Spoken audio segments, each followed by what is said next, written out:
My name is Bruce Barber. I'm the Executive Director of the Gulf Shellfish Institute.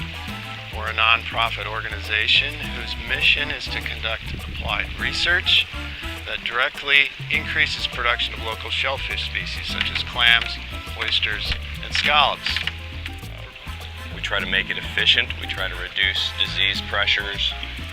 We try to maximize efficiency, and we also, at the same time, have to look at the bivalves and how are we handling them. How can we make sure that the bivalves we're growing are as healthy as possible, not just for their own, for their ability to grow and to produce a product, but if we were to hand off bivalves, if you were to come and buy 1 million bivalves tomorrow, I want you to feel comfortable that those bivalves have the highest probability of success. So we think with this Restore funding, we have a tremendous opportunity to accomplish multiple goals. The first is to increase the production of sustainably produced, locally grown, high-quality seafood. This will in turn grow the coastal economy and create jobs. It will also help to restore and protect our coastal habitats, and finally it will also help to restore local shellfish populations. The production of clams actually facilitates cleaner water.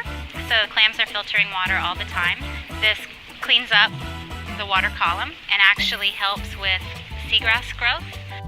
We buy our seed from the Bay Shellfish Hatchery, and we plant it in various locations that we have leased from the state of Florida, in Tampa Bay and Charlotte Harbor, and we rear those clams up to market size.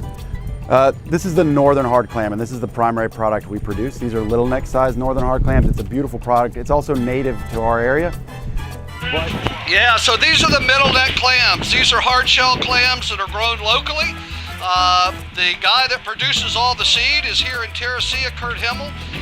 He works very closely with Aaron's son, Aaron Jr. And Aaron Sr. They two docs because they're both PhDs. And that's Sunray Venus right there. And when they cook up, they get tawny and you see the rays of the sun coming through the shell. Everybody will recognize that clam because you've always seen them on the beach. So this is one of my favorite dishes in the restaurant, and it's something that we're just really excited about because it says so much about the heritage of this area and the potential of this area.